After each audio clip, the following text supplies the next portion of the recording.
یار دبئی میں جو آپ کو پتا ہے کہ وہ فلڈ آئی تھی، بڑا کوئی طوفانی بارشیں ہوئی تھیں، اور روڈ پہ پتہ نہیں کتنے کتنے فٹ اونچا جو ہے وہ پانی جمع ہو گیا تھا، اور گاڑیاں جو ہیں وہ بڑی بڑی مہنگی مہنگی گاڑیاں، لیمبورگینی ہو گئی، جس میں آپ کی رینج روورز ہو گئیں، بگاٹی ہو گئی، کوئی فراری ہو گئی، کچھ جو بڑی بڑی گاڑیاں آپ سنتے ہیں نا جن کے نام، وہ ساری جو ہے وہ دبئی میں ایسے روڈوں پہ تیر رہی تھی پانی میں، ٹھیک ہے، ان کی کوئی ویلیو نہیں تھی، کوئی 3 فٹ پانی کو وہ کراس نہیں کر پا رہی تھی، تو ان کی یہ حیثیت ہو گئی تھی۔ بہرحال جتنی بھی مہنگی گاڑیاں ہیں، مطلب وہ ملینز آف ڈالرز کی گاڑیاں ہیں، ملینز آف ڈالرز کی، اتنی مہنگی مہنگی گاڑیاں ہیں۔ ہوا کیا کہ کچھ ہی گھنٹوں میں، یعنی 1-2 دن کے اندر، وہ سارا پانی وہاں روڈوں سے غائب ہو گیا۔ دبئی ہے نا بھائی، دبئی، ساری چیزیں جو ہے وہ معمول کے مطابق آ گئیں۔ کچھ دنوں میں، میرا خیال ہے 2 دنوں میں یا 3 دنوں میں، شاید 72 گھنٹے میں، سارا نظام جو چل رہا تھا پہلے اسی لیول پہ آ گیا، ٹھیک ہے۔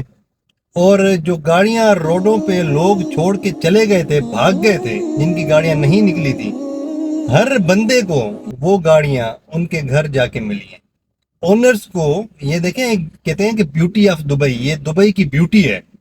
جو بڑے بڑے ممالک ہوتے ہیں، جو ترقی یافتہ ممالک ہوتے ہیں، ان میں لوگوں کو فیسیلیٹیٹ کرنے کے لیے لوگ جو ٹیکس دیتے ہیں، ان کے بدلے گورنمنٹ ان کو فیسلٹیز دیتی ہے، تاکہ وہ خوش رہیں اور کاروبار کریں۔ تو پھر کیا ہوگا؟ ان کے ملک کی خوشحالی ہے، ٹھیک ہے، ایٹ دا اینڈ ملک کو ہی فائدہ ہے۔ تو گورنمنٹ نے کیا کیا بھائی؟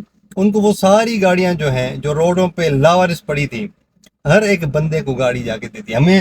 مجھے بتائیں کہ ادھر کوئی یہ پاسبل ہے میری گاڑی میں ادھر ابھی خراب ہو جائے، میں گاڑی چھوڑ کے چلا جاؤں، چابی نکال کے لاک کر کے بھی چلا جاؤں، تو کیا گارنٹی ہے کہ مجھے گاڑی جو ہے وہ مل جائے گی؟ میں تو بھائی 1 گھنٹے کے بعد آؤں گا، شاید گاڑی نہ ہو۔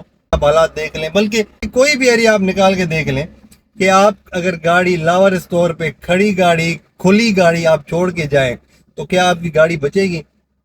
میرے خیال میں نہیں بچے گی۔ تو کہنے کا مطلب یہ ہے کہ وہاں پہ ایک نظام، ایک سسٹم ہے۔ وہ کیوں ہے؟ کیونکہ وہاں کے جو عوام ہیں وہ بھی کوآپریٹو ہیں۔ ہم لوگ کوآپریٹو نہیں ہیں اپنی گورنمنٹ کے ساتھ۔ وہ کیسے؟ وہاں پہ جو گاڑیاں روڈوں پہ کھڑی تھی، انہوں نے کیا کیا؟ گورنمنٹ نے، ہر گاڑی ایک بندے کے نام پہ تھی نا، ایک باقاعدہ ایک جو ہے وہ اس کا اونر تھا، اور جس اونر کے نام پہ تھی اسی کے پاس وہ گاڑی موجود تھی۔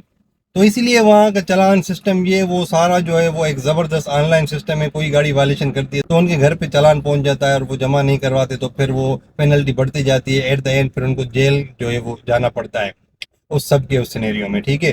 تو وہاں کا نظام بڑا ایک پاورفل نظام ہے، وہ سسٹمیٹک نظام ہے، ٹھیک ہے۔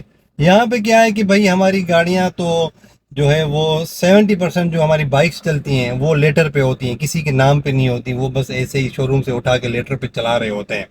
کاروں کی اگر ہم بات کریں تو کئی گاڑیاں جو ہیں وہ بینک کے نام پہ ہوتی ہیں۔ ایک میرے مثال کے طور پہ، میں نے بینک سے لی، میرے سے کسی اور نے لے لی، ٹھیک ہے، اور اس سے کسی اور نے لے لی ایک اسٹامپ پیپر کے اس پہ، تو وہ پتہ نہیں کوئی کتنے اسٹامپ پیپر ہوتے ہیں، اور میرے نام پہ جو اس کے بعد پتہ نہیں کوئی 5-6 اونرز آ گئے ہیں، لیکن گاڑی ابھی تک میرے نام پہ ہی ہے۔ ہم شفٹ نہیں کرواتے، ہم ٹرانسفر نہیں کرواتے، ٹھیک ہے۔ تو پھر کیسے نظام ٹھیک ہوگا؟ ابھی میری گاڑی مثال کے طور پہ، یہ گاڑی وائلیشن کرتی ہے، میں نے گاڑی بیچ دی ہے، لیکن اس بندے نے اپنے نام پہ نہیں کروائی، پھر اس نے بیچ دی ہے، پھر تیسرے کے نام پہ آ گئی، ابھی چلان میرے نام پہ تو نہیں آئے گا نا گھر، ایک سسٹم ہی نہیں ہے۔ ہم لوگ کیا کرتے ہیں کہ ہم لوگ اس سسٹم میں اپنا حصہ نہیں ڈالتے، سسٹم کو بہتر کرنے میں اپنا حصہ نہیں ڈالتے۔ تو اس لیے ایک تو اگر آپ کو فیسلٹیز چاہیے گورنمنٹ سے، گورنمنٹ کی بھی 100% غلطی ہے، لیکن اگر ہم کوشش کریں گے، مطلب گورنمنٹ بھی تو عوام سے ہے نا، اگر ہم عوام کوشش کریں گے ایک بہتری کی طرف آنے کے لیے، تو پھر ڈیفینیٹلی گورنمنٹ کو بھی بہتری کی طرف جانا پڑے گا۔ لیکن اگر ہم ہی چوری کریں گے اور ہم ہی چور ہوں گے، تو پھر گورنمنٹ جو ہے وہ تو، اس کو تو کوئی پرواہ نہیں ہے نا کہ بھئی اپنے لوگوں کو پکڑ پکڑ کے ان کو فیسیلیٹیٹ کریں۔ ہم جب چاہیں گے نہیں فیسیلیٹیٹ ہونا، تو کیا وہ گورنمنٹ پکڑ کے تو ہمیں فیسیلیٹیٹ نہیں کرے گی نا۔ تو اس لیے سب سے پہلے رولز کو فالو کریں، اور اس کے بعد گاڑیاں جو بھی آپ لیتے ہیں ان کو اپنے نام پہ کروائیں، ٹھیک ہے، تاکہ آگے کوئی کسی اور کے لیے پریشانی نہ ہو، اور ٹریفک کے نظام میں بھی تھوڑی سی بہتری آئے۔ اور بھی بہت سی چیزیں ہوتی ہیں جس سے آپ بہتری لا سکتے ہیں، بس آپ یہ کریں کہ بہتری کی طرف جائیں، اور اس سے بھی تھوڑی تھوڑی چیزوں سے جو ہے وہ شروعات ہوتی ہے، پھر وہ ایک پہاڑ بن جاتا ہے، ایک بہتری کا، بہتر چیزوں کا پہاڑ بن جاتا ہے نا جب، تو پھر ہمارا ملک ٹھیک ہو جاتا ہے، ہماری قوم بہتر ہو جاتی ہے۔ تو مجھے دعا میں یاد رکھیں، انشاءاللہ نیکسٹ ویڈیو میں ملیں گے. اللہ حافظ.